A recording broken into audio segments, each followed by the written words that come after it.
सभी को नमस्कार। अलंकार की इस वीडियो में हम अलंकार के सभी प्रकार, उसके पीछे कॉन्सेप्ट, उसके पीछे के ट्रिक और उसके बाद अभ्यास प्रश्न, इन सभी को हम एक ही वीडियो में देखने वाले हैं और इसकी पीडीएफ भी मैं अवेलेबल करवाऊंगा। और उसके लिए आपको मुझे मैसेज करना होगा। मेरा नंबर है, इस नंबर पर व्हाट्सअप कर देंगे तो मैं आपको पीडीएफ भेजूंगा, और भी उसका कोई शुल्क नहीं है। मेरा नंबर है 8979297787। ये मेरा नंबर है। इस पर मुझे मैसेज करने पर मैं आपको ये पीडीएफ अवेलेबल करवा दूंगा ताकि आपको पढ़ने में आसानी रहे। और दूसरी बात कि बाद में जब आपको रिवीजन करना हो तो चीज़ें आपके समझ में आ जाए। अब हम बात करते हैं कि अलंकार हैं क्या, अलंकार की ज़रूरत क्यों है। तो अलंकरोति इति अलंकारः, शब्द या अर्थ की जिस विशेषता से काव्य रचना की शोभा में वृद्धि हो उसे कहेंगे अलंकार। कवि केशवदास इस बारे में कहते हैं कि भूषण बिना न सोही कविता वनिता मित्त। बिना शोभा के, बिना अलंकारों के कविता वनिता मित्त की शोभा विशेष नहीं मानी जाती, बहुत अच्छी नहीं मानी जाती। इसके जब हम प्रकारों पर आएंगे तो सबसे पहला जो प्रकार है वह है शब्दालंकार, फिर अर्थालंकार और फिर उभयालंकार। शब्दालंकार में जो आते हैं सबसे पहले अनुप्रास है, यमक है, श्लेष है, पुनरुक्ति है, वीप्सा है। और अर्थालंकार में जब हम जाएंगे, अर्थालंकार में जाने पर हम देखते हैं कि उपमा, रूपक, उत्प्रेक्षा, प्रतीप, संदेह, विभावना, विशेषोक्ति है। वहीं उभयालंकार में समसृष्टि है और संकर है। ये सभी अलंकार हम बारी बारी से डिस्कस करने वाले हैं। सबसे पहला अलंकार हम देखते हैं अनुप्रास अलंकार।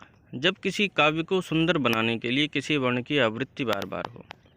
यहाँ सबसे पहले हम देखेंगे कि वर्णों की आवृत्ति बार बार अगर हो रही है तो वहाँ पर अनुप्रास अलंकार माना जाएगा। जैसे हो गया चारु चंद्र की चंचल किरणें। अब यहाँ पर देखेंगे तो चा वर्ण बार बार आ रहा है। और फिर तरन तनुजा तट तमाल तरुवर बहुछाए। यहाँ पर हम देखेंगे तो त वर्ण जो है वो बार बार आ रहा है, तो क्या हो जाएगा, अनुप्रास हो जाएगा। सुरभित सुंदर सुखद सुमन, ये सवर्ण जो है यहाँ पर उसकी आवृत्ति बार बार हो रही है, तो यहाँ पर कौन सा अलंकार हो जाएगा, अनुप्रास अलंकार। लेकिन जब हम अनुप्रास के किस प्रकार में हम जब जाएंगे कि कौन सा रचना, कौन सी रचना कौन से प्रकार में आएगी, तो वहाँ पर हमको देखना पड़ेगा कि वह प्रकारों पर भी हमको जाना पड़ेगा। सबसे पहले आएगा छेकानुप्रास अलंकार। छेकानुप्रास क्या है, जहाँ एक या अनेक वर्ण की आवृत्ति केवल एक बार हो। जैसे राम राज्य, अब शेख सुन ही हर्षे नर नारी।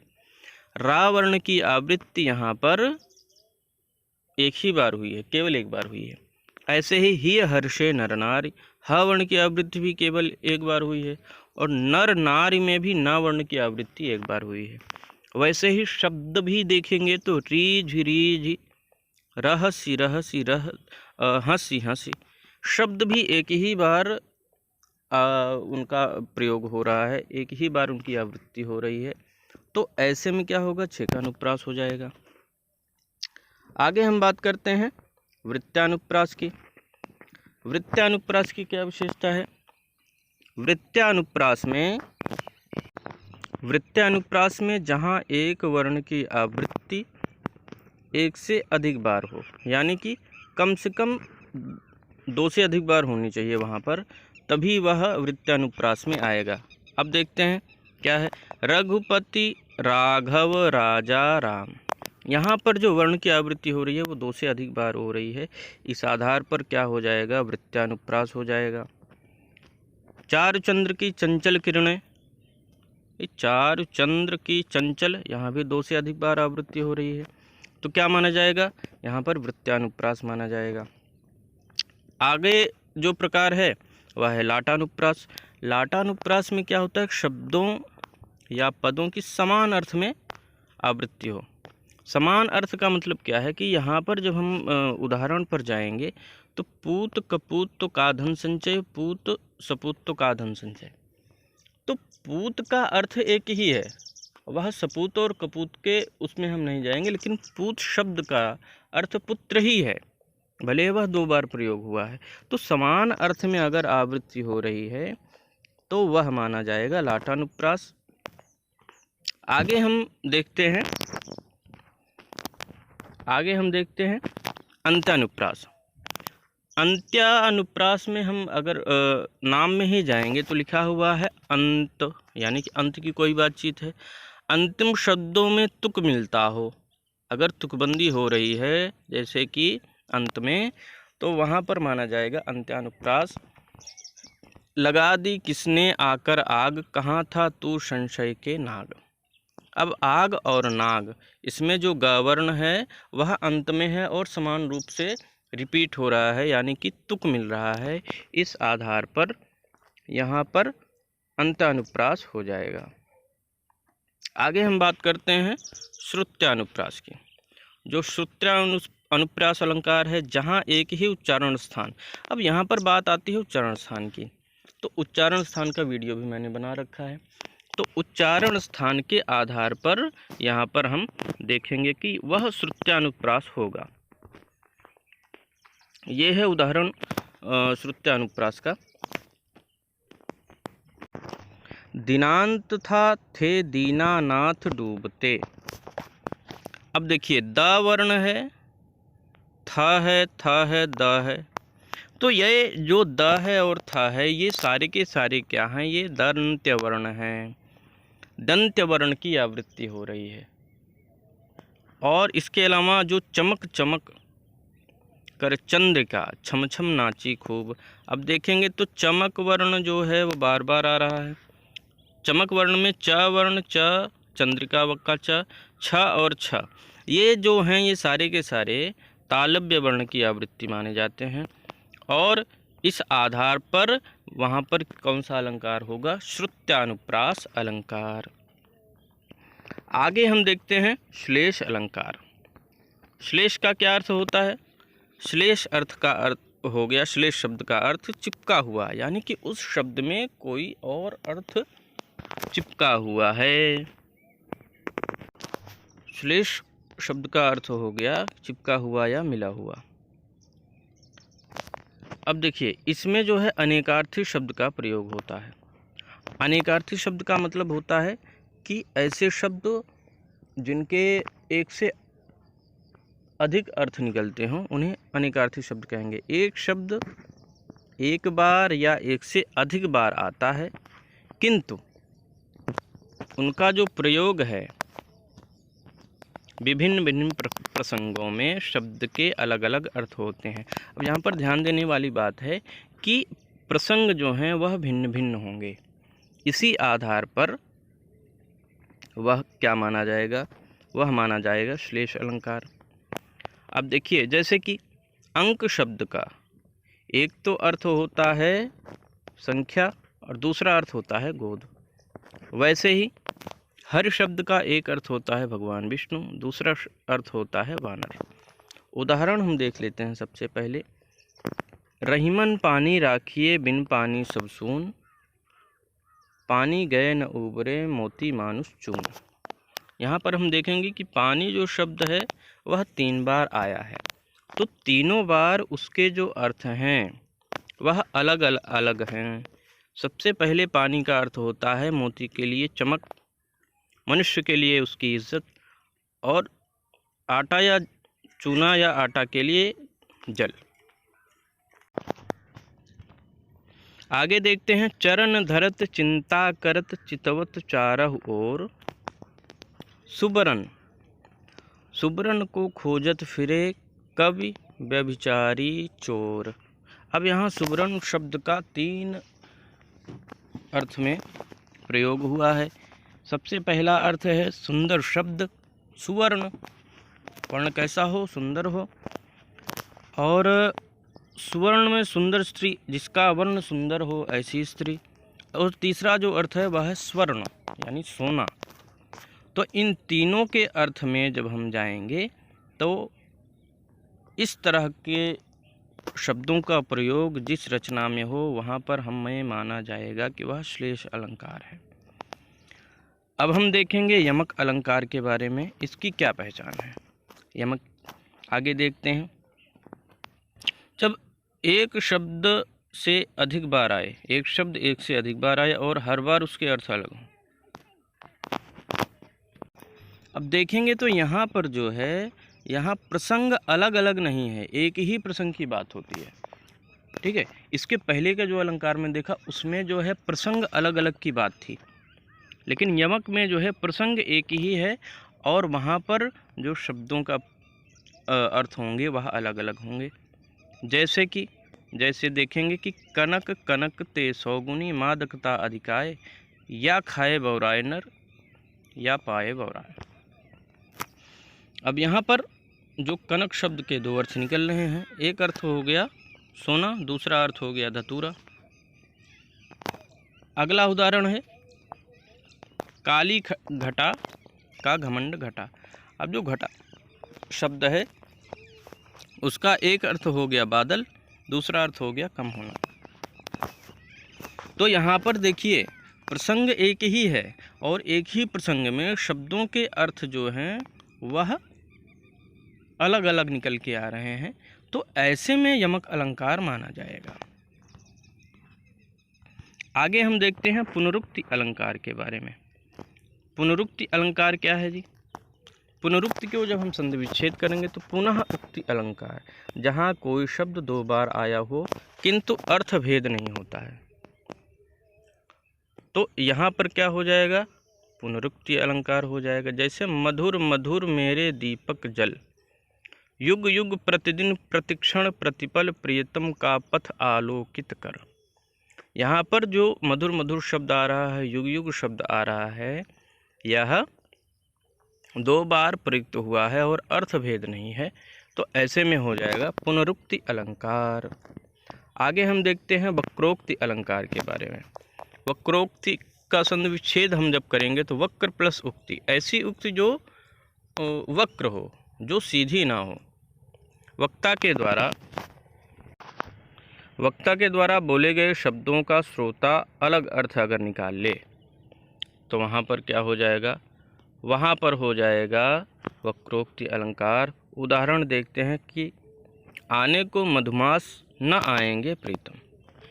एक सखी ने कहा कि आने को मधुमास न आएंगे प्रीतम, दूसरे ने क्या समझा कि आने को मधुमास न आएंगे प्रीतम, ऐसा हो ही नहीं सकता कि न आए। तो वह बताना चाह रही थी कि प्रियतम नहीं आएंगे, लेकिन सुनने वाले ने क्या समझा कि आने को मधुमास न आएंगे प्रीतम, ऐसा कैसे हो सकता है, इसका मतलब आएंगे। तो अगर श्रोता अलग अर्थ निकाल ले रहा है तो वहाँ पर हो जाएगा वक्रोक्ति अलंकार। देते हैं वरदान शिव भाव चाहिए मीत, देते हैं वरदान शिव भाव चाहिए मीत। शिव भगवान वरदान देते हैं, अपने अंदर भाव होना चाहिए। पहला जो अर्थ है वह यह निकल के आ रहा है, पहले व्यक्ति ने कहा। दूसरे व्यक्ति ने क्या कहा कि भोले को वरदान हित भाव चाहिए मीत। भोले को क्या वरदान देने के लिए कोई भाव चाहिए? नहीं, वो बिना भाव के ही वरदान दे देते हैं, वह इतने भोले हैं। तो दूसरे ने उसका अलग अर्थ निकाला और इस वजह से यहाँ पर हम वक्रोक्ति अलंकार मानेंगे। आगे हम बात करते हैं वीप्सा अलंकार। वीप्सा अलंकार क्या है जी? वीप्सा अलंकार है जब घृणा वैराग्य, इसका मतलब ये है कि आपके मनोभावों की कोई बातचीत अगर रचना में समझ में आ रही है, जैसे कि जब घृणा वैराग्य आदर घबराहट आश्चर्य रोचकता आदि विस्मयादि बोधक, कैसे भाव? विस्मय करने वाले जो भाव हैं, अगर वो हमको रचना में दिखाई पड़ रहे हैं तो वहाँ पर वीप्सा अलंकार माना जाएगा। और उसके लिए शब्दों का प्रयोग भी कैसा हो? बार बार हो। तो वहाँ पर कौन सा अलंकार होगा? वहाँ पर विप्सा अलंकार होगा। उदाहरण हम देखते हैं, हा हा इन्हें रोकन को टोक ना लगाओ। उन्हें रोकने के लिए टोको मत, जाने दो। ऐसा एक विरह का भाव है यहाँ पर। दूसरा है, चिता जलाकर पिता की हाय हाय मैं दीन, नहा नर्मदा में हुआ यादों में तल्लीन।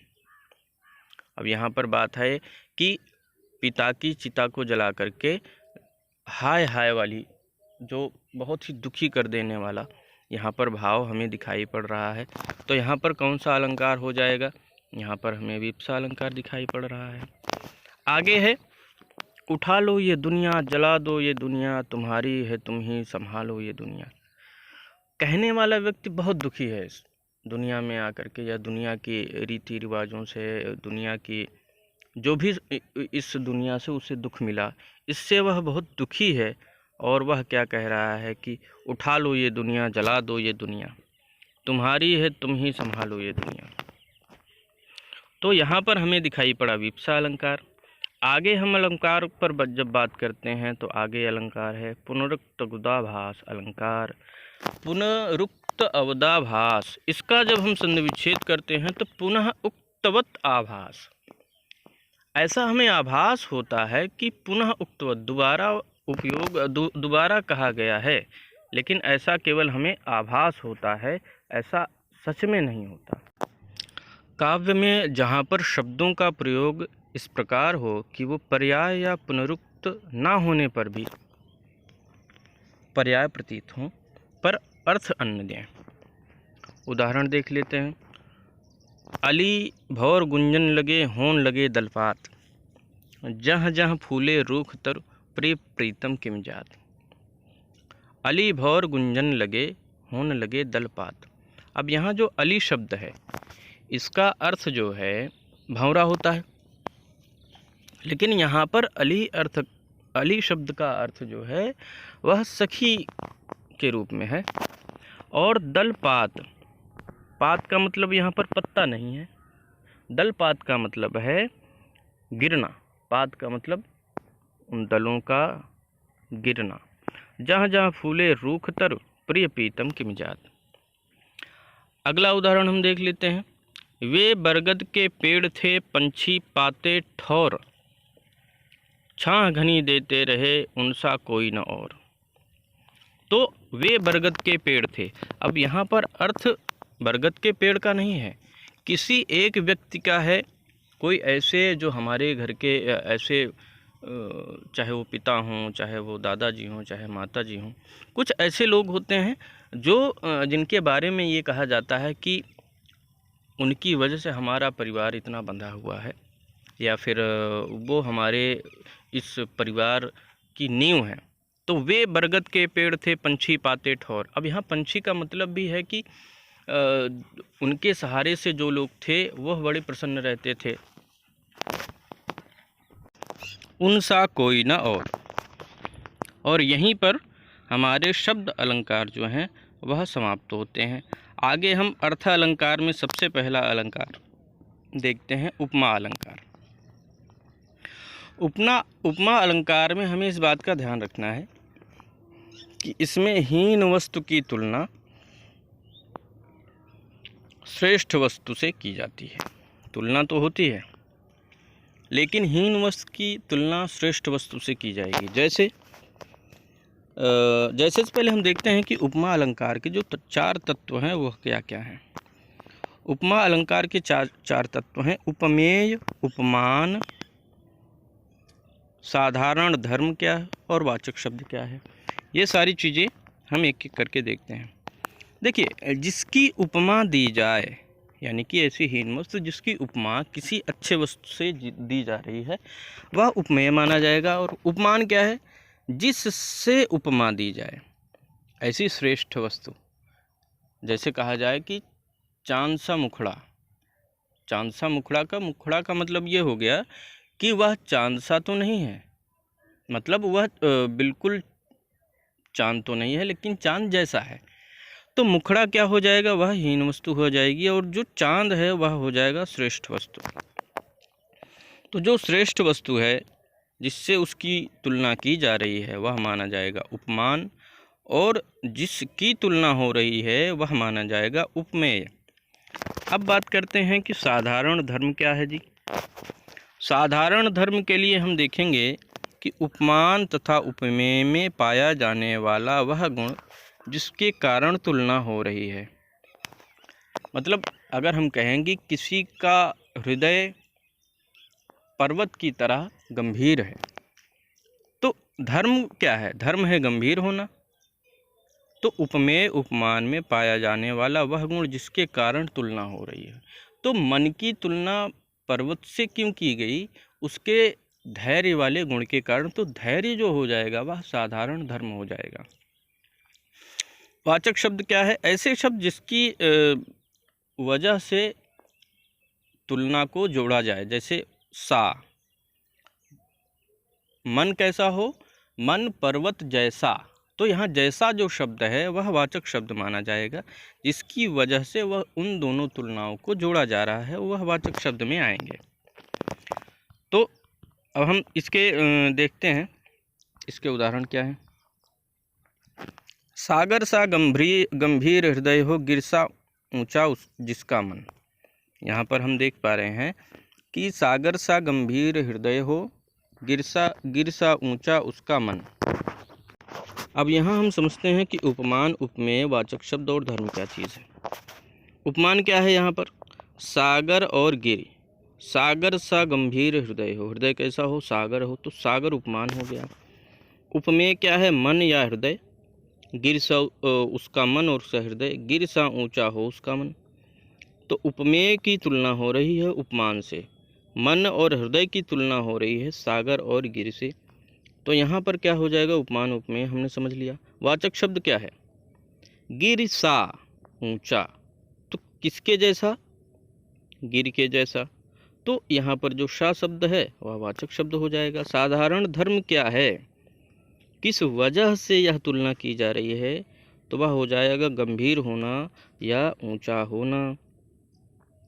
तो ये चारों चीज़ें हमने देख ली। अब हम उपमा अलंकार के प्रकार, उसके भेद को देख लेते हैं। सबसे पहला है पूर्णोपमा।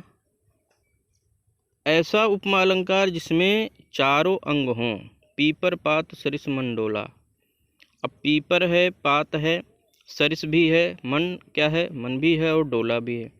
तो इसमें जो है उपमेय, उपमान, साधारण धर्म और वाचक शब्द, ये चारों विद्यमान हैं। इस वजह से क्या हो जाएगा? यह पूर्णोपमा हो जाएगा। आगे देखेंगे लुप्तोपमा के बारे में।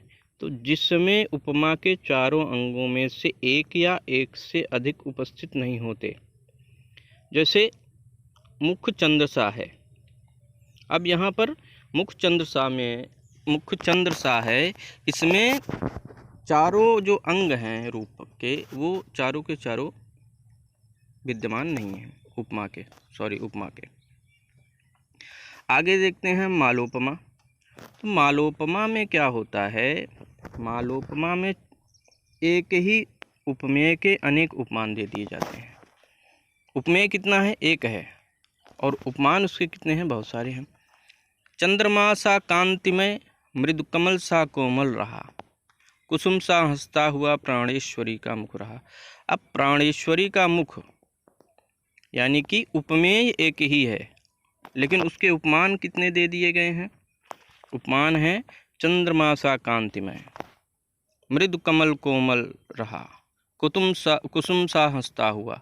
तो प्राणेश्वरी के मुख के 3 उपमान दे दिए गए हैं, और इसी वजह से यहाँ पर हो जाएगा मालोपमा। आगे हम बात करते हैं प्रतीप अलंकार की। प्रतीप अलंकार की क्या विशेषता है? प्रतीप अलंकार में यह उपमा अलंकार के विपरीत होता है, क्योंकि इस अलंकार में उपमान को लज्जित, पराजित या हीन दिखाकर उपमेय की श्रेष्ठता होती है। अब जैसे कि मैंने मुख और चंद्र का उदाहरण लिया, तो जैसे कि वहाँ पर श्रेष्ठ क्या था? वहाँ पर श्रेष्ठ था चंद्रमा, लेकिन यहाँ पर मुख को चंद्रमा से भी अच्छा बता दिया जाएगा। तो यह क्या होता है? यह जो है उपमा का विपरीत होता है। उदाहरण हम देखते हैं। तो सखी मयंक तव मुख सम सुंदर। सखी मयंक तव मुख सम सुंदर। मयंक जो है, जो चंद्रमा है, मयंक का अर्थ हो गया चंद्रमा, वो तुम्हारे मुख जैसा सुंदर है।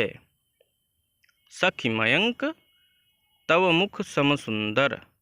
हे सखी, तुम्हारा जो मुख है, चंद्रमा जो है, जो चंद्रमा है वह तुम्हारे मुख जैसा सुंदर है। तो यहाँ पर कौन सा हो जाएगा? यहाँ पर हम देख पा रहे हैं प्रतीप अलंकार को। अब बात करते हैं, मुख आलोकित जग करे, कहो चंद कही काम। यहाँ पर तुम्हारा मुख ही पूरे जग को आलोकित कर रहा है, फिर चंद्रमा का क्या काम है? यहाँ पर चंद्रमा को हीन दिखा दिया गया है, इसीलिए यहाँ पर प्रतीप अलंकार होगा। विरह है या वरदान है? अब यहाँ पर विरह को वरदान कहा जा रहा है कि ऐसा विरह जो वरदान हो जाए। तो यहाँ पर भी वही बात है कि जो हीन वस्तु है उसको श्रेष्ठ वस्तु के तौर पर दिखाने का प्रयास किया गया है, तो यहाँ पर प्रतीप अलंकार हो जाएगा। आगे बात करते हैं उत्प्रेक्षा अलंकार की। तो उत्प्रेक्षा जो अलंकार है, जहाँ उपमेय में उपमान की संभावना व्यक्त की जाती है। उदाहरण हम देख लेते हैं। चित्रकूट जनु अचल अहेरी, ले चला साथ में तुझे कनक, ज्यों भुच्छुक लेकर स्वर्ण।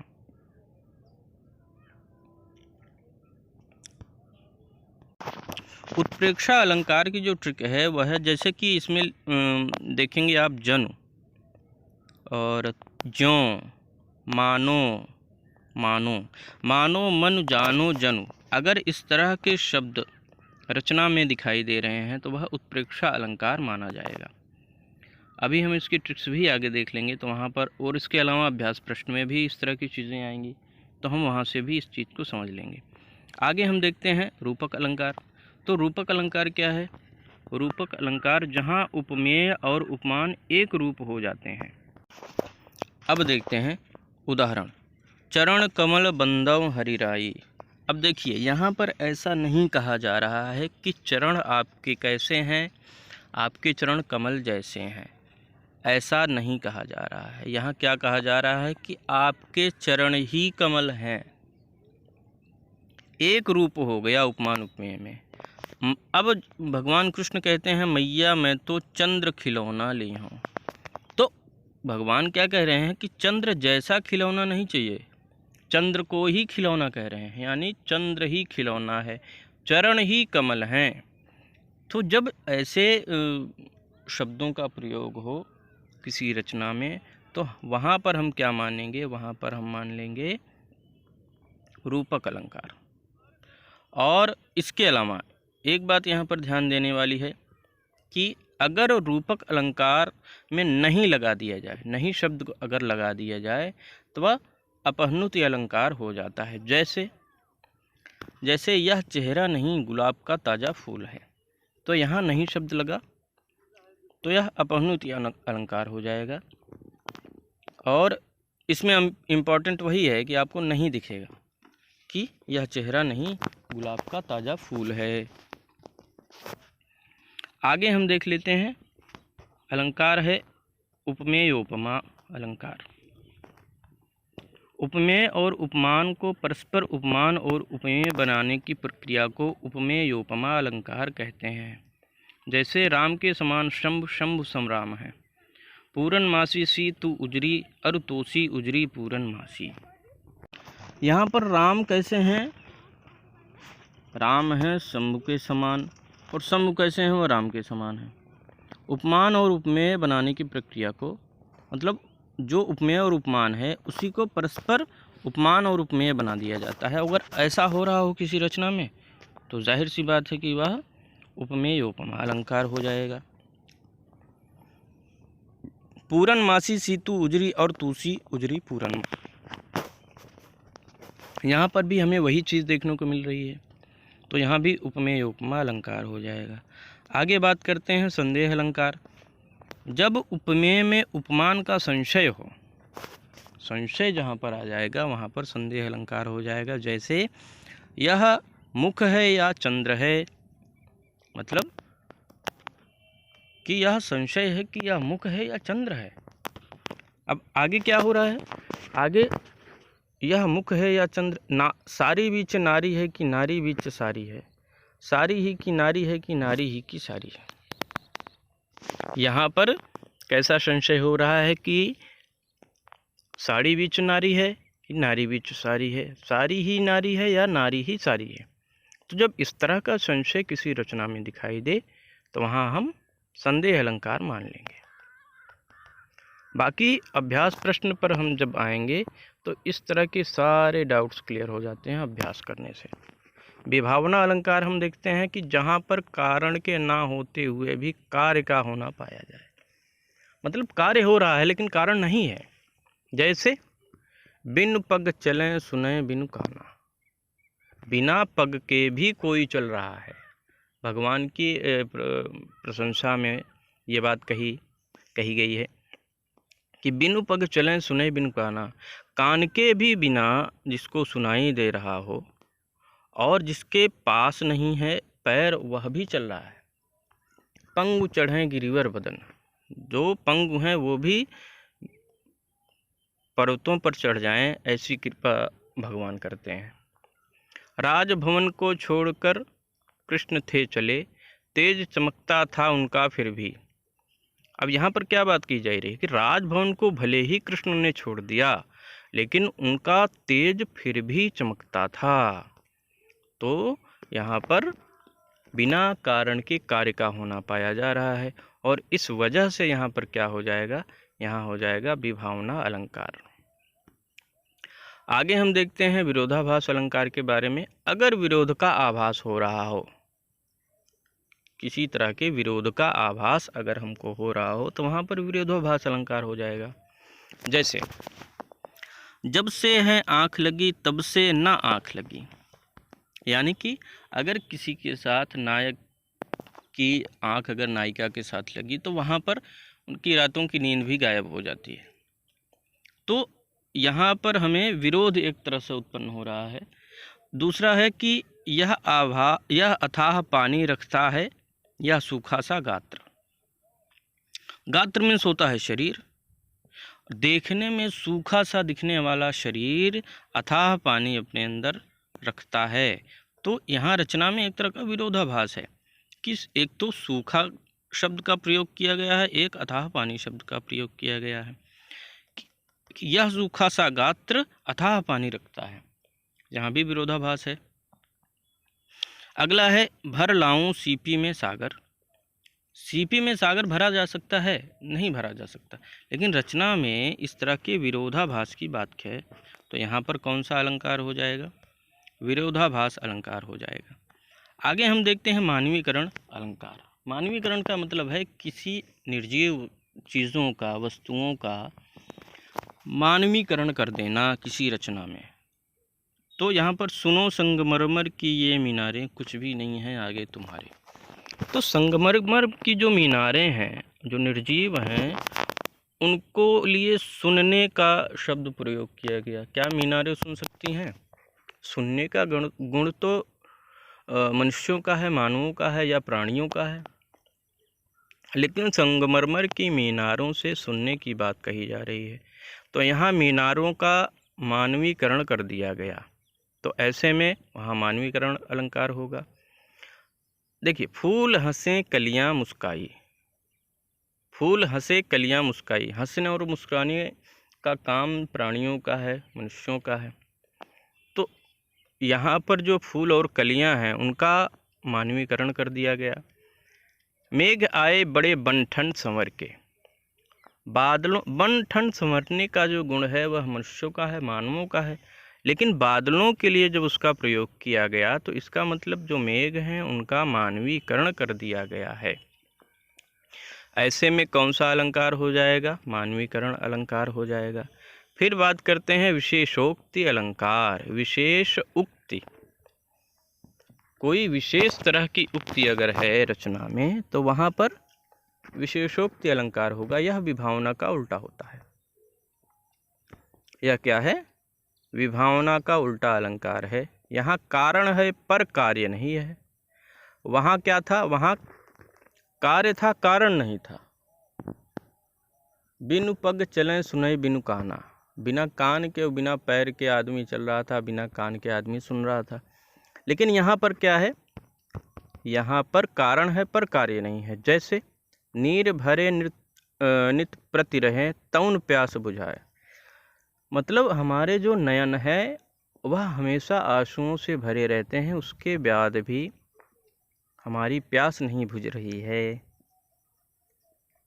फूलहि फलहि न बेंत जदब सुधा बरसहि जलद, जो बेंत है, बेंत का मतलब जो सूखी लकड़ी है, वह उस पर फल और फूल नहीं आ सकते। जदब सुधा बरसहि जलद, चाहे अमृत की ही वर्षा न हो जाए। जैसे जलद मीन्स क्या हुआ, बादल, बरसहि मीन्स बरसना, सुधा मीन्स अमृत।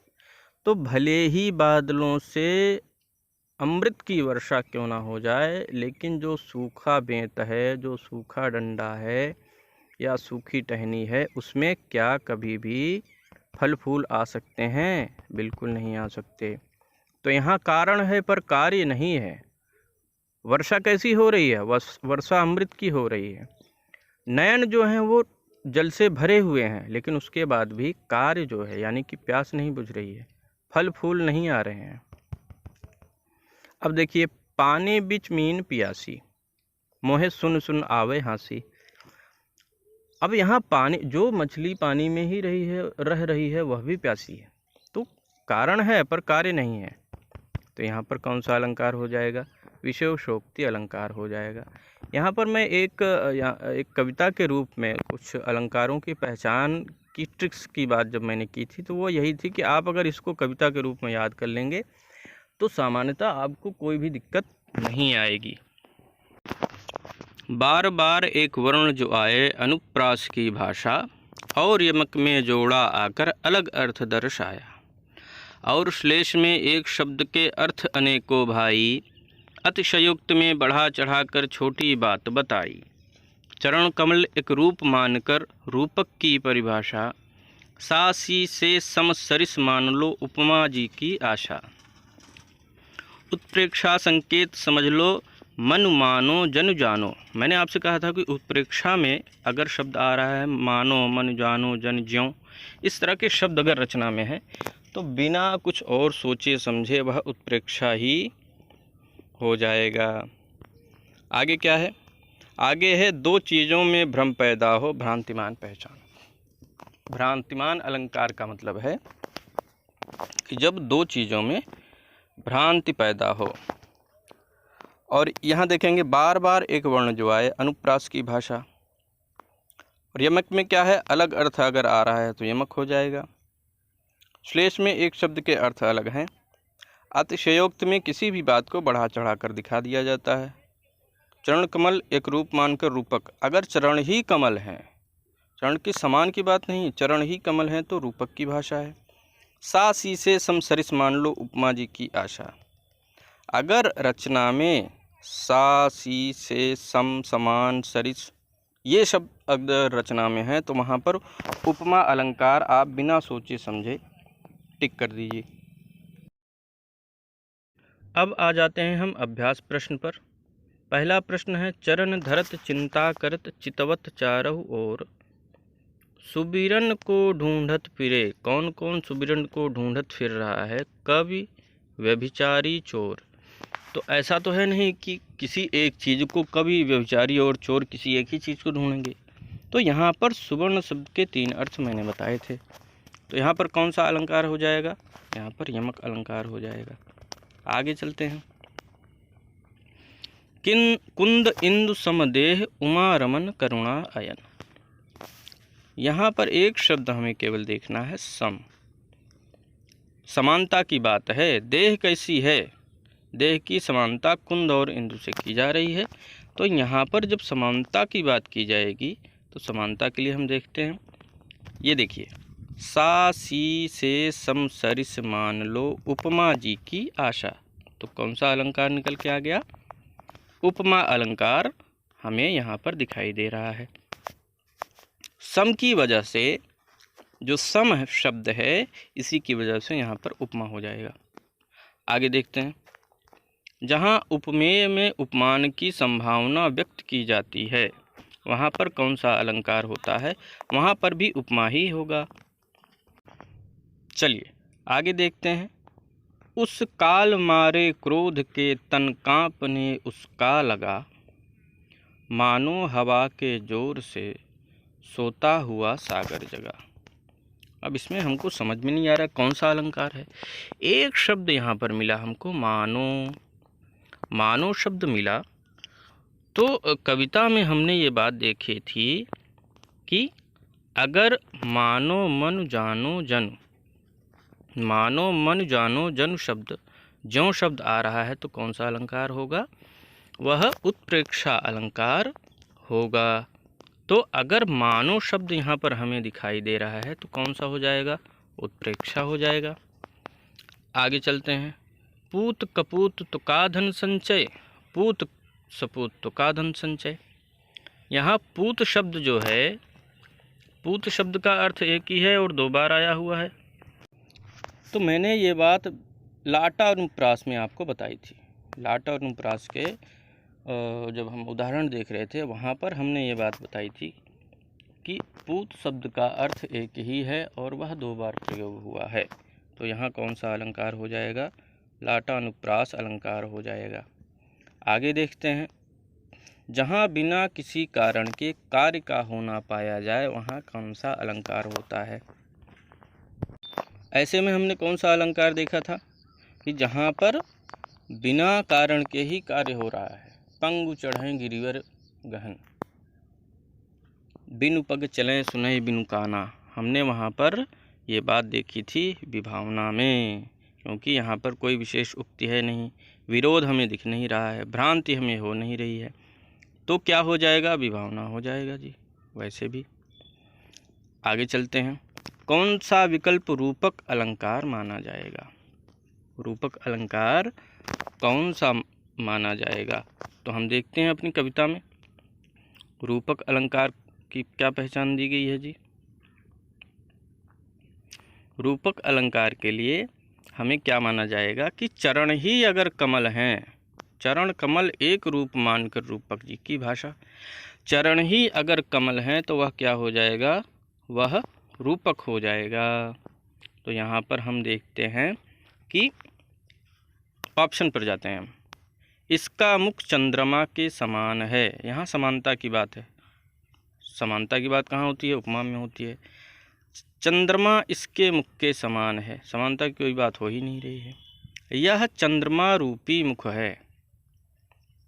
तो जो सी ऑप्शन है वही यहाँ पर सही माना जाएगा कि चंद्रमा मुख जो है वह चंद्रमा ही है, चंद्रमा रूप ही है।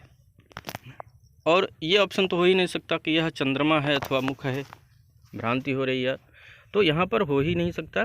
तो सी ऑप्शन, इसका जो सी ऑप्शन होगा वह सही माना जाएगा। आगे चलते हैं, तरन तनुजा तट तमाल तरवर बहुछाए। अब देखेंगे त वर्ण बार बार आ रहा है, तरन तनुजा तट तमाल तरवर। तो किसी वर्णों की आवृत्ति जब बार बार हो तो कौन सा अलंकार हमने देखा है? तो वहाँ हमने देखा है अनुप्रास अलंकार। अब देखते हैं हमारा अगला प्रश्न, नवल सुंदर श्याम शरीर की सजल नीरद सी कल्प क्रांति थी। अभी तक के उदाहरण के हिसाब से मुझे ऐसा लगता है कि आप इसका अंदाज़ा लगा चुके होंगे। यहाँ पर क्या है? सा सी से कुछ ऐसा दिख रहा है क्या? नीरद सी, नवल सुंदर श्याम शरीर की सजल नीरद सी। अब देखते हैं सासी से किस अलंकार में आता है। भाई हम अपने कविता में देख लेते हैं, सासी से समसरिस मान लो उपमा जी की आशा। तो यहाँ पर हम देख लेते हैं कि उपमा अलंकार की पहचान के हिसाब से, चूँकि यहाँ पर सी है तो उपमा हो जाएगा। पीपल पात सरिस, फिर सरिस आ गया, यानी समानता की बात है, तो कौन सा अलंकार हो जाएगा? यहाँ भी उपमा अलंकार हो जाएगा। आगे देखते हैं, फूले कास सकल मही छाई, जन बरसा ऋतु प्रकट बुढ़ाई। यहाँ पर हमें देखना पड़ेगा अपनी ट्रिक्स पर। हम जब उत्प्रेक्षा की ट्रिक पर जाएंगे तो मानो मन जानो जनु, जनु शब्द हमको यहाँ पर मिल गया। यमक हो नहीं सकता क्योंकि ऐसी कोई बात नहीं है कि एक शब्द के कई अर्थ निकल रहे हों। कोई चिपका हुआ या मिला हुआ अर्थ हमें दिखाई नहीं दे रहा है। रूपक के जो परिभाषा है वह भी यहाँ फिट नहीं बैठेगी। यहाँ फिट बैठेगा मानो मन जानो जनु शब्द आ गया है तो यहाँ पर उत्प्रेक्षा अलंकार हो जाएगा। आगे जो उदाहरण है, सिर झुका तूने नियत की मान ली यह बात, स्वयं ही मुरझा गया तेरा हृदय जल जात। लाटानुप्रास पहले हम देखते हैं चारों ऑप्शन। लाटानुप्रास क्या हो सकता है? कोई शब्द रिपीट हुआ, कोई लाइन रिपीट हुई, समान अर्थ में नहीं हुई है। श्लेष देखते हैं, कोई चिपका हुआ अर्थ इसमें दिखाई नहीं दे रहा है।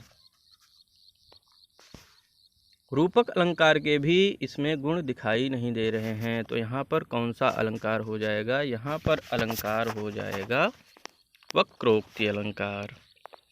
आगे देखते हैं, फूले कांस सकल महिछाई, जन बरसा ऋतु प्रकट बुढ़ाई।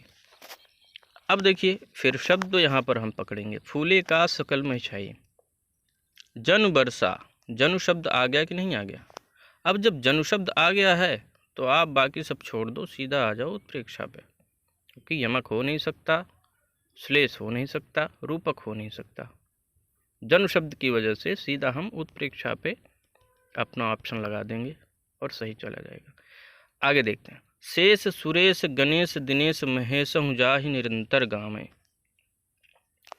यहाँ पर कुछ ऐसा है कि किसी वर्ण की आवृत्ति हो रही हो। सवर्ण देख रहे हैं, शेष सुरेश गणेश दिनेश महेश जाहि निरंतर झाम, तो हो गया। यहाँ पर वर्णों की आवृत्ति अगर बार बार हो रही है तो हम सीधा क्या करेंगे? अनुप्रास लगाएंगे। आगे देखते हैं, तो पर बारों उर्वशी सुन राधिके सुजान,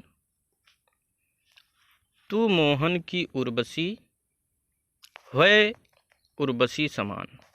3 बार उर्वशी आया है और यहाँ पर हमें सुनने में ही ये लग रहा है कि इसके अर्थ भी अलग अलग हैं। वर्णों की आवृत्ति है नहीं, अनुप्रास कट गया। कोई इसका अर्थ चिपका हुआ या मिला हुआ लग नहीं रहा, श्लेष कट गया। रूपक के कोई गुण मिल नहीं रहे हैं, बचा क्या? यमक। तो यमक हो जाएगा। क्यों? क्योंकि यहाँ पर उर्वशी 3 बार, एक तो हो सकता है उर्वशी नाम हो, दूसरा उर मीन्स हृदय, बसी मीन्स जो हृदय में बसती हो। तो यहाँ पर अलग अलग नाम भी हैं और अलग अलग अर्थ भी प्रयोग हो रहा है। आगे देखते हैं, ज्यों ज्यों बूढ़े श्याम रंग, त्यों त्यों उज्जवल होय। यहाँ कुछ क्या दिख रहा है? ऑप्शन पे जाते हैं। यमक है, कोई ऐसा शब्द जो एक से अधिक बार आया हो, उसके अर्थ भी अलग अलग ना। उत्प्रेक्षा मानो मन जानो जन, नहीं है जी, दोनों काट दिया। उपमा, कोई समानता है? कोई समानता की बात की जा रही है? नहीं की जा रही है, उपमा कट गया।